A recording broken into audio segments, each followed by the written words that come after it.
Welcome to Marketing People Love. My name is Jacques Spitzer, and today we have Anthony Mink, the co-founder of Live Bearded. And this conversation is unique because he's so authentic about the struggles and the plateaus that they've hit throughout their 8-year journey when it comes to their marketing. When things that were just absolutely working all of a sudden stopped. What do they do then? What they've learned along the way about what does and doesn't work, and maybe some learning lessons from when he put himself out there as the bearded Jesus. And now he's maybe rethinking, well, what would this look like to do it again? And there's some really good takeaways for those of you looking to find your brand tone of voice or how to leverage humor in your advertising from his story. And finally, he has some really poignant advice for founders and CMOs, VPs who have a great gut instinct for marketing, what they should and shouldn't think about when it comes to guiding their teams. And we had a great conversation on that. So with no further ado, Anthony, welcome to Marketing People Love. Dude, it's so great to be here. Thank you for having me on. I always love our conversations, and I'm really looking forward to this one. I can't wait, because the one thing I know is that you are going to shoot myself and the audience incredibly straight, because you're someone who's been really real about the journey of entrepreneurship and the journey of creating advertising that people love. I mean, you all have created some advertising that is world-class. They're the type of ads that, frankly, people will forward to me and be like, did you guys make this ad? I'm like, nah, they made this in-house. Like, they're they're that sophisticated with the way that they approach their storytelling and their advertising. And so I'd love for you to like rewind the clock here and go back to when this was, the early days. It's an idea, you all are trying to put out advertising. Like, when did you first feel like we're creating advertising that people are resonating with, that they're loving, and that they're ultimately buying from? And what was that learning phase getting to that? Yeah, it's so interesting. So I started Live Bearded in 2016 with one of my best friends. His name is Spencer. He's my co-founder. And in the beginning, I had an affiliate marketing background, so I had a lot of experience running paid media. But, from 2011 to 2016, there wasn't a lot of video stuff that we did. It was pretty much all image-based and a lot of DR stuff. And so Live Bearded was really the first time that we kind of cut our teeth with a lot of video marketing. And honestly, in the early days, we were very unsophisticated because it was just the two of us. And so we leveraged our personas, our personalities, and who we are as men to really build kind of the foundation of Live Bearded. And in the beginning, that looked like Facebook Lives, going live, boosting those posts, just doing funny skits and behind the scenes stuff. And so we just kept it super simple. But then obviously, as you know, what works stops working eventually, and we had to iterate and improve. And it's been so interesting to be in e-commerce full-time since 2016 to today, and to see that 8-year journey and just the way that brands have consistently elevated their game and their creative quality. And we had to go through that same process, And so in the beginning it was, well, let's hire a freelancer and let's write a script and come up with an idea. And we did a couple of those. In fact, our very first scripted video, it was called The 10 Beard Commandments. And it had me dressed up with my long hair in a Jesus robe. And I delivered the 10 beard commandments. And I only remember the first one, but the first one said, don't circumcise thy beard, be a man. Oh my gosh. And let it grow. Oh my gosh. But we had one of our best customers at the time was this guy named Randy, and he was legitimately a pastor, had been for 40 years. And so I was like, Randy, we have this idea for like the beard commandments, and we want it to be funny and cheeky, but we want it to be respectful. Can you help me write it? And so he actually went through and we wrote all the commandments together, and he was like, I love it. This is great.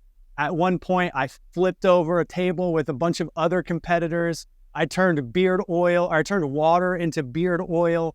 Oh my gosh. We launched it, and it was like 90% positive and 10% just like murdered in the comments.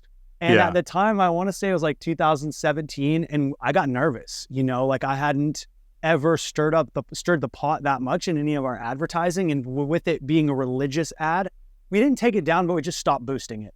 And that was kind of like our first foray into more of a scripted, high production video. And then the Harmon brothers came out with their training program, I don't remember what it was, but their whole university. And so we bought that, and my business partner, Spencer, was kind of the face of the brand, and he really got into doing some of the writing. And then we brought on a kind of media buyer to do it, a director of advertising, if you will. And those two really just tag teamed it. And we just continuously tried to elevate our game. And we dabbled in all sorts of areas. We did music video spoofs, and we turned Garth Brooks, I Got Friends in Low Places, into Live Bearded, I Got Friends with Hairy Faces. And we made this whole like 3-minute country music song, which worked really well for a while. And then I don't know if you remember the old Budweiser commercial that was like the guys were like, "What's that? Was that?" You know? Yeah. So we spoofed that and had a bunch of us bearded dudes, and it was like combing the beard on the couch, like, "What's up? Just living bearded." So in the beginning, we were just like spoofing things, trying different things, and then going through the Harmon Brothers course and watching the market and seeing what people were doing and really just trying to find our voice in it. And, you know, the one thing that I will say is, although we have had a lot of like fun, cheeky, even high production videos, you mentioned like a lot of the videos that we've done look like they're very professionally done. We definitely invested into an internal team, a videographer, some editors, and then our team developed the skills over time. So we've been making ads internally for the better part of, 5.5, 6 years. Right. But ultimately, we kind of look at it in different categories. And the biggest category for us has always just been face to camera, explaining how to use the product, UGC, kind of mashing a customer testimonial with a product demonstration with more testimonials, and just iterating and testing a lot of creative. And the one thing that I can say from a creative standpoint is, whenever we test more, we do better. And whenever we test less, we do worse. And as a CEO that has now got a team of marketing people, I used to run it all myself, but now I got a whole team of people that's doing it. Sometimes I get rather intense because I'm like, "Hey, how much are we testing right now?" And it's like, "Oh, well, we haven't tested in a while because these are going well." And I'm like, "What are we doing?" Like, the moment we stop testing is the moment we fall behind. But, the creative journey is really interesting. And the best advice I could give to anybody out there is, first off, hire a guy like Jock, because his team is fucking phenomenal. But second off, I would just say you got to figure out what your voice is and how you want your brand to be represented in the marketplace. And the one thing that I'm really proud of with Live Bearded is we've never done something that goes against who we are as a brand. I have this belief, and it's just simply brand is always greater than revenue. And so we've always optimized for brand, the relationship with our customers, and making sure that we honor who we are as a company versus trying to jump on some trend or do something that's a little bit, too far off the rails. But I will say, to come back, I kind of want to do the 10 Beard Commandments over again, because now I'm not so worried about pissing people off, because if it's true to us, if it's on brand, and we're truly not being disrespectful to anybody, but people interpret it that way, well, then I don't actually care what they think. And I think that's maybe the most important thing, is like playing your flag in the ground as a brand, know what your values are, know who you serve. And sometimes being a little bit controversial is the best way to build your tribe of people that stand for you and give the algorithms a boost, because there's a lot of people that will stand against you and they want to tell you. So that engagement is all going to help you get where you want to go. Yeah, I think, to add on to what you're describing, and this is a conversation I was having with our director of strategy literally last week, which is, building and developing a brand voice. I think that a lot of people out there, I'm just going to say people in general, think that the way that you do that is almost like, hey, let's in a vacuum come up with what's our tone of voice? How do we want to talk? And it's like, that is, it's kind of the same way of saying, a plan, or your plan's great until you get punched in the face kind of thing. It's like, the reality is the best way to do it is to create content that, yes, like reflects your values and the tone that you're trying to do. But the best way to do it is just to do it, to put it out there. In so many cases, especially in the social realm, put something out there, see how people respond to it. And if you get pushback, it's like, okay, that's good to know. Obviously, you're not going to do something that's like, obviously, but a lot of people are going to do something that's like crazy in terms, but it's like, okay, let's push the boundaries a little bit, see how people react.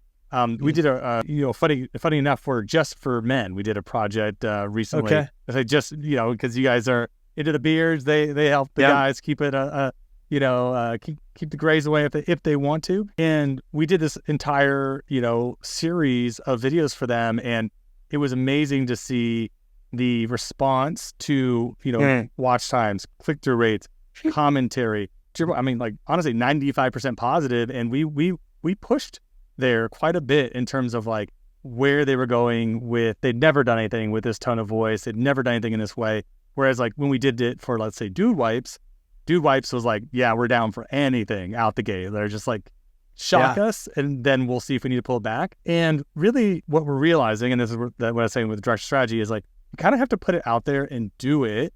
And then you can, over time, almost like guiding a river versus looking at it as like a pond, you can guide the river to go, oh, okay, we found one of our banks. Like we found where we might want to stop or pull back. And one of the things that you all have had the good fortune of is that you and Spencer are pretty good on camera, right? Like not everyone has founders who can be on camera, right? You know, what if you guys didn't have strong beards?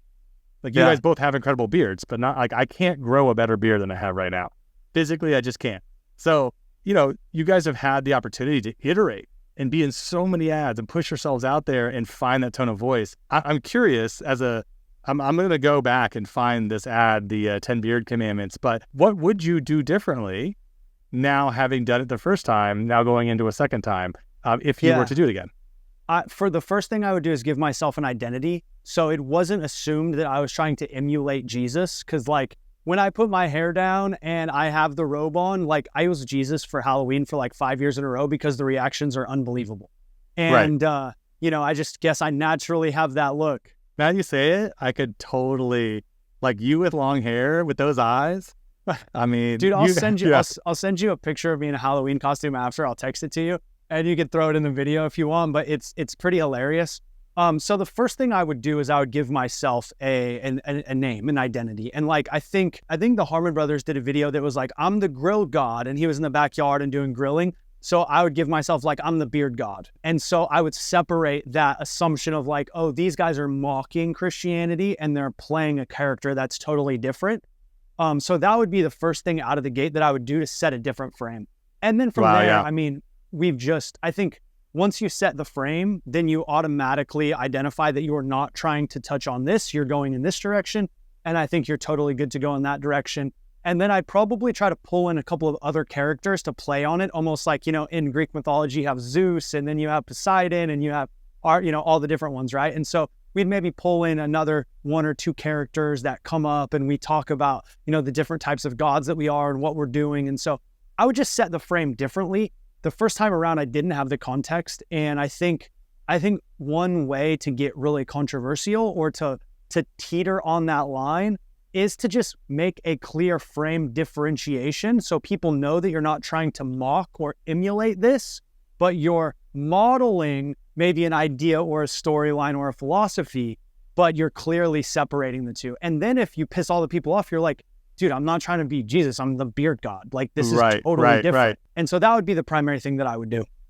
And I just want to say, Anthony, that's one of the most profound stories, honestly, that I've heard in a long time from someone reflecting on what's interesting is a lot of times like humor is an incredible device, right? It's an incredible device for memorability, for connection. Like there's a reason that we both went, what is that? Like, and we know the brand, we know who did it. It's like, you know, I always say there's a reason 99% of car insurance commercials are funny, right? There's a reason. There's nothing funny about car insurance. There's a reason that people use humor as a device. And what I tend to see people get wrong is they do a couple things, but one is they will accidentally make fun of the consumer themselves rather than situationally, like, and I'm not saying you guys did that and that, but it's like, that's one of the most clear things that I see where it's like, okay, they make the consumer out to be a loser or dumpy, and then they can transform into a winner versus like the situational things happening around them being funny. And I think pulling in those other people, to your point, like brings this sense of, you know, I'm not talking to you and challenging your values and your point of view. I am just creating a world that is funny. And then you can glean your own takeaways from this world, how it applies to your values. Because the other thing is like, you could very easily come across as like, we're the Christian brand. And maybe that's not even your intention, right? You're like, that wasn't our point either. You know, not that you have an issue with it, but it's like, that may not be what you're going for. You're like, this is a fun way to get people laughing and thinking and hopefully buying. And then you get that blowback that, to your point, it didn't, at the time, you guys were small. It probably didn't hurt your brand. But if you had, tens of millions of dollars in sales, like all of a sudden it's like, shoot, I don't want to lose a third of my customers over something that like probably isn't going to get me my next. It was misinterpreted. Yeah. What's so interesting too, as you're saying this, I had another lesson in this kind of creative space that I wanted to share with the audience, because we doubled down on hiring more creative people last year and really wanted to give them the creative team, the like a longer leash and the capacity to really come up with new ideas and try new stuff. And you talk about like kind of making fun of the customer. One of the things that in the name of trying to be funny, we fell into the trap of was making fun of the bearded guy in the video. And there was a couple videos that we made where I was detached from it. Spencer was detached from it. We gave the script writers and the team, the autonomy to put some of these things together. And, we ended up having a hero in a couple of videos that was this dopey bearded dude that was kind of like, falling all over himself and begging the girl for, her to come back. And we took a step back and we're like, what the f are we doing? We're like, our hero is the butt end of the joke. Right. This isn't working, and it didn't happen in bad intention, but it happened chasing humor in a way that wasn't aligned with our brand. And also one of the things that we learned was Spencer and I, like, we're the founders, we set the voice, we set the culture, but then we abdicated the final decision on some of these creative choices to the team because we were like, well, they got more experience in this particular part of the creative process than we do. We want to try things, we want to test things. So, go ahead and test it and see what happens. And again, it was a couple of smaller tests. It wasn't a big deal, but very quickly we realized that, no, we need to make sure that the archetype, the customer, the avatar is always the hero. He is always portrayed in this badass, masculine, rugged tone, and is never the butt end of any joke, but is always the hero in the journey. And one of the things that came from that was like Spencer and I stepping back and saying like, how did we get to this point? And it was, well, we abdicated because, well, they're the experts. And we realized that we will all, regardless of their technical, tactical, strategic, or just overall skill set in any particular role, as founders, we will always be the most experienced at the brand voice. And so that's a place we can always impose. And so just a couple of takeaways there. I will say, and I do want to say this, because I do think this is an important moment to chime in for any listener, because I'm like, yes. And those are God-given abilities that you two have. Like you are brand building partners. You understand some of this intuitively. You're comfortable storytelling, being in front of the camera. We meet a lot of founders and a lot of, sadly, sometimes marketing people who have no business. Like they'd be better off being like, ooh, maybe I am too close to it, and this like really random differentiator isn't actually what is the driver, right? This isn't going to emotionally connect with people. So I wanted to caution you there, only because I'm like, I would say it's true of like anyone who is we'll say like a founder or anything else. It's like, well, for me, it was smart for me not to get out of maybe like the financial weeds or creating the processes for our company.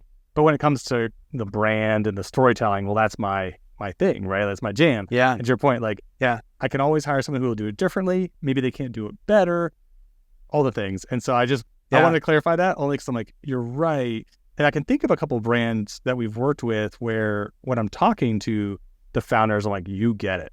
And to your point, you will never bring in a CMO or a VP who has as clear of a vision as you do. And that being said, there is a reality, like you're running the business, you're not advocating, but you do need to be able to provide direction and allow people to then do it. And you've done that, right? Like you're like, I don't write every script. I don't direct every video. Like I do have a level of pullback from this, but you're like, I'm also not saying, hey, I'll just see it when it's done and run with it. It's like, no, I still have some bumpers in the bowling to make sure that like we're bringing through this almost, you said 8 years. I mean, almost almost a decade worth of learning. Just like, ooh, we did that, and this is a no-no. Yeah. And that's what we're doing for all these brands in real time. Like, we've made all the mistakes, not all of them, but a lot of them. It's like, we're gonna like, you don't want to do this because of like, and then they're like, oh, that's a good point. Didn't think about that. And so I'll tuck in the Jesus story that you just told me too, in case someone's like really wanting a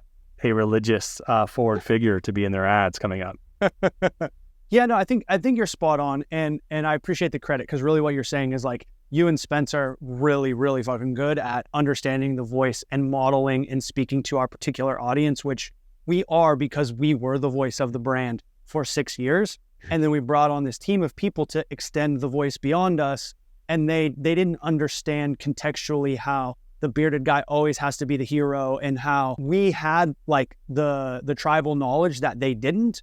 And they didn't come to us to ask for that. And we were like, well, they're the experts, so we should let them know what they're doing.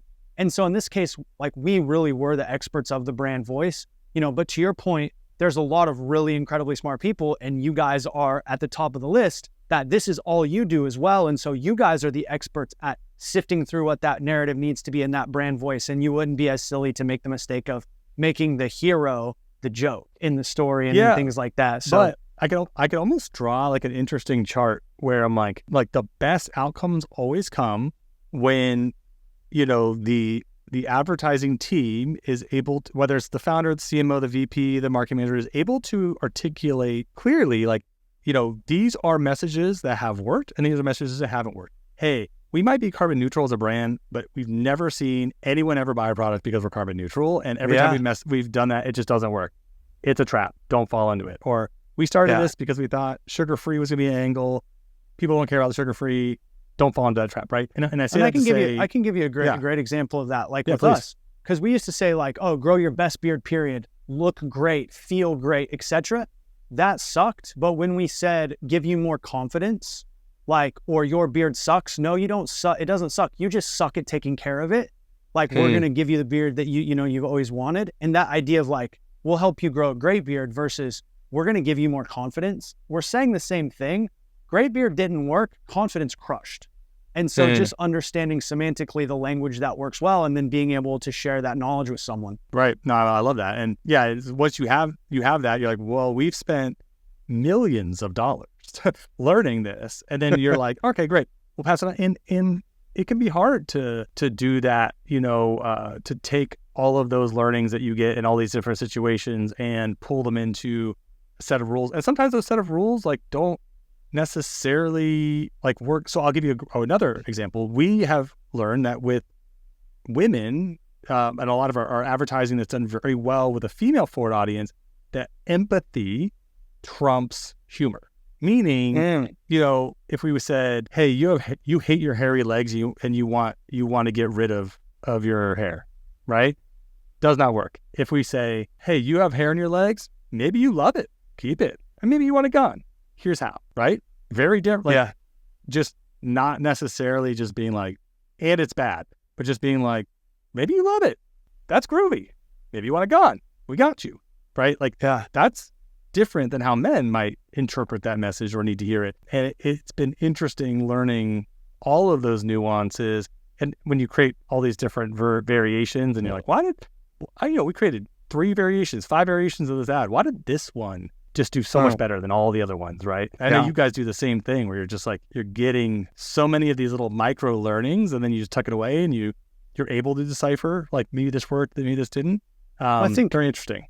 Yeah, I think we're touching on a really critical point here, which is like understanding what positioning is actually going to be most relevant and clickable to the end user. And so honestly, for the first several years, we didn't do any of this type of testing. We were just throwing stuff out there and just iterate, or just like guessing and trying new things. And then about a year and a half ago, we worked with actually Jeremiah Allen, great buddy of ours. And he gave us a framework for how he works with clients to systematically test brand positioning. And so now we routinely do that. And it's, setting up a series of Facebook ads and going through a process where we come up with all different types of positioning statements, from, your beard sucks, to this issue, to that issue, to all the negative aspects of the customer experience, all the positive ways that you could talk about the customer experience, and then maybe the constraints or the with and without. And there's this framework that we've used, and we do it about once a year now. And it allows us to continuously test kind of main catchphrases, main headlines, main positioning statements. And I think to your point, in the beginning, you can guess. Spencer and I were enough of the brand just in our personalities that we guessed pretty well most of the time. But for someone who doesn't know, working with someone like you guys that can sit down and really help test brand positioning statements and figure out, which ones are going to be most clickable, most relevant, and also lead to the best, overall conversion rate. To me, that's where everything starts. And then once you have that foundation of knowledge, those little learnings like you're talking about, then you can just apply that to any creative concept, and it makes all of them better. Yeah. So let me ask you, this is an interesting moment to take this. So look, reality is, someone's asked me before, like, does everything you do just work? Yeah. And I'm like, no, like, not everything we do just works. It depends on how you look at what you're working. The way that I describe it to people is, I'm like, look, we're like Barry Bonds when he was on steroids. Like, we're hitting more home runs than anyone at a rate that no one else hits. But like, the reality is, like, we're creating advertising that, not only does the message have to hit, but then it's like, truly, I mean, I've seen the same asset in different media buying hands go from dead on arrival to scaling brands by $20 million. I mean, I've seen this happen 3 or 4 times, enough to be like, oh gosh, like, or they send it to a landing page where, the bounce rate's too high, and then all of a sudden they change their offer. You guys, where my question is going with this is, you talked about this idea of like iterate. And they're like, there is a point in everyone's journey where they hit some sort of moment where everything that worked previously is working not as well. And maybe it's the same ad. Maybe there's fatigue on it. Maybe it's, wow, we've really chased out so many iterations of this message, and like, we're not fundamentally getting a different result, or whatever this style of creative we have isn't getting us onto new channels. Like, you guys are one of the few brands I know that have actually crossed over beyond Meta, like, into other channels. And so I'd love to ask you, like, what have those moments look like where, everything's golden until it's not? Like, what are you assessing when all of a sudden, like, we're reaching that new plateau, or that new dead? I'll call it a plateau. It's probably the best way to put it. Where it's like, man, we're not going to fundamentally get our brand where we want to unless we start doing something different. Yeah, it's a great question. We've definitely hit that plateau several times throughout the course of the business. I can think of one specifically where, we have our main acquisition product is a sample funnel. Basically, we sell fragrance products, obviously beard care, body care, all that stuff. So we give people a sample pack, 24 different products, 6 different fragrances, and we got a whole offer built around that. And when we really got the landing page optimized, we started to test a lot of creative, and we had one that just took off, and it gave us our biggest growth year over year. It gave us our biggest customer acquisition scale year over year. And that funnel in isolation ran for probably a solid 9 months, just cranking. And then one day it stopped performing as well. And then it was like rocket ship. And then, you go like this, and then you just slowly start. And what was really challenging for us is, for probably 3 to 4 months, it was underperforming. Our CPAs had went up 50%. It wasn't really viable because we were losing too much money, since it's really a low dollar kind of sample offer on the front end. And every piece of creative that we tested was losing to the loser. And we just could not figure it out. And that's actually when we went back to the drawing board and said, how are we positioning ourselves as a brand? And how do we reposition ourselves with different language? How do we talk about different problem solution? How do we talk about different pain points? And we really just kind of reinvented some of the language and some of the things that we used around the brand. For example, that sample funnel that took off, everything was focused on how it's only $10. It's super freaking cheap. It's like, and gas prices were like $6-7 or whatever. It was like at an all-time high. And we were like, what can you get for $10? Well, a gallon of gas or this amazing Live Bearded product. And it was like, $10 doesn't go that far these days, but if you got a beard, and so we just really played on the value of it. And then we made it irresistible with, you buy this and you get all these bonuses and da-da-da-da. And it crushed, but then all of a sudden it stopped crushing. And we kept trying to iterate the same message. And what we realized is that whole kind of ploy on $10, the value, etc., it was one dimensional and it lost its momentum. And ultimately, the people that were going to resonate with that message, we had already captured them or touched them over that period of time. And so we just went to the drawing board and reiterated on our messaging. And that's really where we came back with some of the brand positioning statements around confidence. We started talking about how, like we had this skit where it was like 3 guys in a bar and one guy was like, oh, my beard sucks. And the other dude just like backhands him and is like, your beard doesn't suck. You just suck at taking care of it. And then we went into this whole pitch about like using the product and value and da-da-da.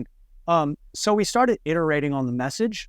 The other thing that I will say is we just got into a rut of the type of creative that we were creating. And we just kept trying to recreate the same style. And we've done this a couple of times where you find that medium or that like type of creative that works really well. And then you're like, feed the beast, feed the beast. And for us, we used to do a ton of UGC stuff. And then all of a sudden we were doing more of the scripted stuff, kind of like higher production stuff. And I was like, when was the last time we ran a UGC piece? And it was like 6 months ago. And I'm like, what the are we doing? Right. So I think oftentimes, because when you have a smaller team or when you are a company that is maybe very resourceful with the resources that it has, it can be easy to like drop a few balls or miss a few checks and balances. And so for us, when we've ran into plateaus, it was either because we had a stale message that we had kind of overused, or we had a stale kind of type of creative that we were just kind of regurgitating. And the times that we broke through were when we changed our messaging and created a more diversified media library and had some great UGC stuff, some unboxing stuff, some influencer stuff, some scripted stuff, some image stuff. And we were being more creative and playful. Like my media buyer just came to me recently and he's like, hey, is there any chance we can run a survey to our audience? I want to get statistics that we can call out in a video about our beard product quality. And I was like, shit, that's a good idea. Okay, so we sat down and we came up with like 4 questions. And it was like, do you feel more confident when you use Live Bearded? 96% of our customers said yes. Well, that's going to be an ad. Does your beard grow better? Does it feel healthier? Do you get more compliments, right? And so we got those statistics. It was like 96%, 90%, 88%, like super high. So then I just pull out my cell phone because we've been doing a lot of hi-fi stuff. And we're like, let's do this in a lo-fi. And I just do it like 5 different times in different locations. I write down what I want to say, but then I just riff it off the cuff so it's founder, very real. And then they put little bar graphs on the bottom. 96% of guys say when they use our product, they feel more confident. It's like 96%, And that ad started to like kind of break some of the lull and some of the fatigue that we have. So I think to sum this up, like we're all going to hit ad plateaus. We're all going to hit creative plateaus. What used to work really well is going to stop work. The first thing we can do as brand owners is understand that end is near with that piece of creative and be proactive to try to always better your best. In fact, I gave my media team a poster that literally says, better your best. And I'm like, this is your fucking job. Every day you need to try to do this. But it's usually some type of creative lull that you end in or some type of messaging lull. And that's when you got to kind of recreate yourself. The analogy that I give people on this front is I describe it much like a football offensive game plan where I'm like, look, you run the ball 25 to 30 times a game. Like you can't design a offense around the idea of always throwing 40 and 50 yard passes. Yeah. But when those 40, like as a casual fan watching football, you're like, why would you do anything but throw a 40 or 50 yard pass? Because every time it connects. Especially if you got Tom Brady and a great receiver and they're just bang, bang, bang. Right. It's like you literally, I think the uninitiated would look at it and be like, why do you not only run that? Right. And then you have another type of offense where it's like, I've seen this at the collegiate level where they only run. And then, the defense kind of stacks the box against them. Like they're not threatened by the throw. And like that has its disadvantages. And like the best offense is one that proves it can stretch the field. It can do the long, big plays, but it does the running things well. It does the little things well, the little screen plays, the little short passes. And so whenever I'm talking to somebody, it's actually the biggest red flag for me is when they're not really running the ball and they're not even doing the short passes and they come to us and they're like, we want a Hail Mary. And I'm like, I will not take your money because you need all of it. You need to be able to throw the ball long. You need to be able to do a 10-yard pass play. You need the quick out and you need the running game. And if your eye gets too far on one and you stop doing the other, to your point, you don't have a balanced game plan, and that will always get you.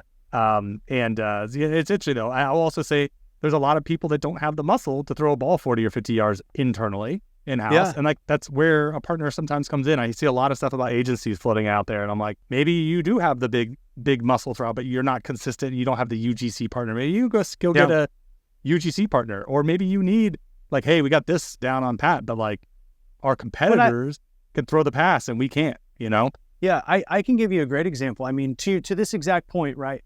We were doing the running game, UGC stuff, great, easy to produce social stuff. And it was getting us yards, right? We're working. And then we're like, okay, let's throw a midfield. Okay, boom, that worked, right? But then ultimately we built a creative team to be able to make those long 40, 50 yard passes. And we started passing the ball. And because, again, small team, we stopped running the ball. And then I'm like, wait, all we're doing is passing the ball, and our hit rate on these 40, 50 yarders is, 10, 15, 20% sometimes. Like, we're not world class at it like you guys are. We got a good team and we got some smart people, but our hit rate was just like, wasn't justifying the emphasis. So then we're like, well, we need to do the base hits that we know are consistently getting us yards, or the rushes that are consistently getting us yards. And then we got to sprinkle in. And so that's where I talk about like a diversified, creative library. It's like, you got to be able to run the ball. You got to be able to hit the midfield, and then you got to try to take those long passes. But I think the key to all this, and you touched on it, is like, what are you really good at? And like, if you're not really good at the long ball, then go find someone who is. Or if you're not really good at the short run game, go find someone who is. And oftentimes, at least from my purview as the CEO, like, resource allocation and return on resource, whether time, money, or energy, is ultimately what makes or breaks a company and determines whether they scale 20, 30 million or whether they stay where they are. And so it's so critical to figure out and be honest with yourself as a brand of like, what are you really good at? Focus on that, and then go find other experts that are really good at other parts and let them use their unique ability to help your brand get to the next level. Yeah. Well, Mr. Mink, this was an incredible conversation. I mean, I say that because I think being able to dive into very real examples of what not just what works, but what hasn't worked is what people are always craving to hear. I know, a lot of times people want to like, I want to see your top 10, but like, give me the learning lessons from your bottom 5, right? That might be my next podcast. Maybe I'll do a little thing on the 5 things I learned the hard way about what didn't work. Yeah. Right. Because I think people are very hungry to understand not just what works, but what doesn't. So thanks for your vulnerability, and congrats on the success you guys have had and are building, and on just having great beards, you and your partner. The products work. I mean, if you can't see him right now, the man does have a godly beard, to say the least. Bro, I appreciate you, man. Obviously we've known each other for a few years now through Blue Ribbon and Ezra Firestone and just the marketing community. And the one thing I love about you, bro, is you talked about authenticity and being real and being vulnerable and sharing the losses. Like, I remember the first conversation you and I had in Puerto Rico, and we just like dove right into like the realness of life and business and whatnot. And I'm really inspired as a colleague and a CEO in your ability as a CEO to build a world-class creative company, a world-class team, and just do incredible work. And so it's an honor to be here, and it's always a privilege to be able to connect and chat with you, and the friendship that we have means a lot to me. So thank you for inviting me on and giving me the opportunity to share. And I think you're right in the point of vulnerability and authenticity is like honestly more power than maybe anything else we have as a brand. And I think when more brands get together and instead of posturing and acting like they're, some hot shot in the business world, I actually recorded a podcast today for my podcast. And I was like, the worst advice I have ever heard in my life, I'm going to give it to you guys today. Fake it until you make it. I was like, this is the worst fucking advice I've ever heard in my life. And I talked about how when you do that, you never actually meet someone with humility and ask how to learn or how to grow, or, you don't acknowledge the fact that when you just get started, you don't know what to do, and you kind of want to be the type of person that's humble enough to reach out and engage and connect. And that exists at all levels of business because there's always someone better than us and more successful and that makes more money. But if we can just be real about where we're at and be authentic, what's amazing is people that are already solved the problem that we're trying to solve, oftentimes they reach out and they want to help and they want to support. And so I love sharing some of these lessons that we've learned the hard way in hopes that it will help inspire others to not make the same mistakes or not do the same things. I love it, man. And final question, as we sail off here, you mentioned your podcast. Where can people find it if they just can't get enough of you, which hopefully at this point they know they're in for a good thing? I appreciate that. So my podcast is called Entitled to Nothing. It's on all the major podcast platforms, and my website is anthonymink.com. I'm at Anthony Mink on Instagram and most social platforms. So if you guys love in-your-face, real, raw, no bullshit content, I'm really talking about how I think we live in an entitled society, and the road to success is paved with responsibility and taking radical responsibility for our results. And I share case studies from Live Bearded and what we're doing and just kind of life ideas and philosophies. And so anybody who likes that type of stuff, you may or may not like what I got to say, but I really appreciate you asking and bringing me on, brother. I can't wait to see you again soon. That's what we have for you all today. If you enjoyed this conversation, obviously check out Anthony's podcast, Entitled to Nothing, and make sure you subscribe to Marketing People Love so you don't miss any guests like this in the future. Until next time, I'm Jacques Spitzer, signing off.